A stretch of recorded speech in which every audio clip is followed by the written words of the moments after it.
इस वीडियो को देखिए।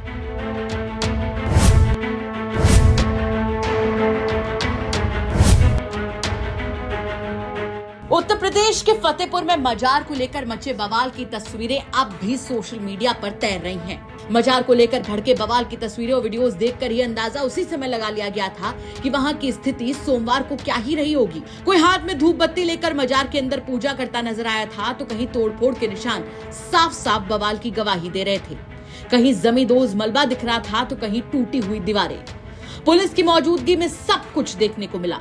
बवाल, धक्का मुक्की और हवा में लहराते लाठी डंडे। हालांकि घटना के एक दिन बाद रातों रात पुलिस ने मकबरे की मरम्मत कराई और स्थिति को संभालने के लिए वहां पर भारी पुलिस बल को तैनात कर दिया।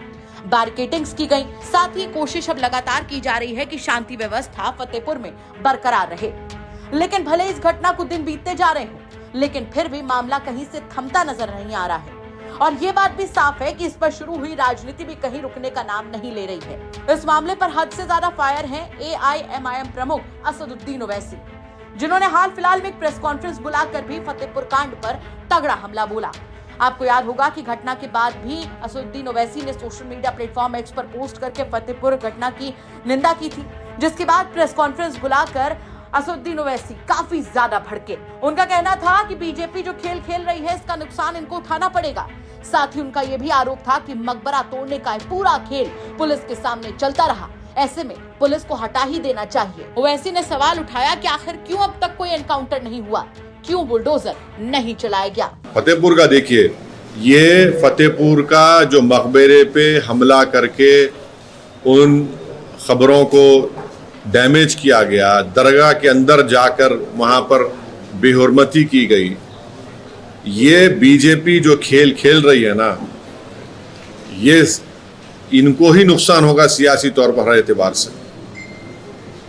ये जो बीजेपी एक माहौल बनाकर इस तरह के ग्रुप्स को बीजेपी कहती है कि जाओ पुलिस कुछ नहीं करेगी, तो पुलिस के सामने तमाशा हो रहा है। 6 दिसंबर में इसी हुआ था, हर जगह इसी हो रहा है, अभी भी हो रहा है। और बाद में आप विधानसभा में कहते हैं नहीं इतने लोगों में केस बुक करें। अरे केस बुक करना, अगर आप किसी की जान ले लेंगे, किसी के खबर पर आप तोड़ देंगे और फिर उसके बाद हम केस बुक करें बोलेंगे आप, तो फिर आप क्यों रखते पुलिस को? हटा दीजिए पुलिस, बाद में बोलिए हम केस बुक कर लेंगे। क्या किया आपने? संभल में फायरिंग कर दिया आपने, कितने लोग मारे गए, कितने जख्मी हुए, आप सब जानते हैं। पुलिस के सामने सब तमाशा और पुलिस कुछ नहीं कर रही। ना बुलडोजर आता, ना वहां पे एनकाउंटर होता, ना कुछ नहीं होता। और बाद में खड़े होकर विधानसभा में बोले इतने लोगों में केस बुक करे, उससे क्या होगा? आपको चाहिए था कि उसको रोकते हो डैमेज को। अरे जो बरसों से दरगाह है, सब लोग जानते हैं, और कोई भी उठ के खड़े होकर बोलेगा नहीं ये नहीं थी, वो नहीं था, ये कौन तय करेगा फिर ये? इसीलिए बीजेपी की पूरी सपोर्ट के साथ इस तरह की हरकतें हो रही हैं। आपको बता दें कि फतेहपुर में नवाब अब्दुल समद का मकबरा या फिर ऐतिहासिक शिवजी ठाकुर जी मंदिर एक बड़ा धार्मिक मुद्दा बन चुका है।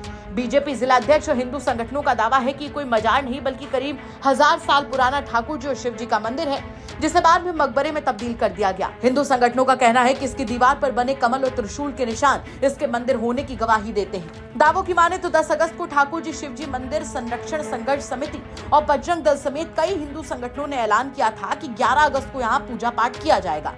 प्रशासन ने इस ऐलान को गंभीरता से लेते हुए बैरिकेडिंग की और भारी पुलिस बल तैनात कर दिया, लेकिन परमिशन नहीं दी। इसके बावजूद 11 अगस्त को बड़ी संख्या में हिंदू संगठन के लोग वहां पहुंच गए और मकबरे के अंदर घुसकर पूजा, नारेबाजी और कथित तौर पर तोड़फोड़ शुरू कर दी। पुलिस की रोकने की कोशिशें भी पूरी तरीके से नाकाम नजर आई थी। मुस्लिम समुदाय भी सामने आ गया था, जिसके बाद दोनों पक्षों के आमने सामने से माहौल और ज्यादा तनावपूर्ण हो गया था। हालांकि पुलिस ने किसी तरीके से स्थिति को संभालने की कोशिश की, दोनों पक्षों को घर भेजा और रातों रात मकबरे की मरम्मत करवाकर उसे वापस से वैसा ही कर दिया। और पुलिस की इस वक्त वहां पर चप्पे चप्पे पर नजर है। लेकिन जिस तरीके से इस मुद्दे पर अब राजनीतिक एंट्री हो गई है, वो ये बताने के लिए काफी है कि ये बवाल अभी कहीं से भी थमता नजर नहीं आ रहा है। क्या कहेंगे आप असदुद्दीन ओवैसी के इस बयान पर? हमें कमेंट करके जरूर बताएं। ब्यूरो रिपोर्ट, यूपी तक।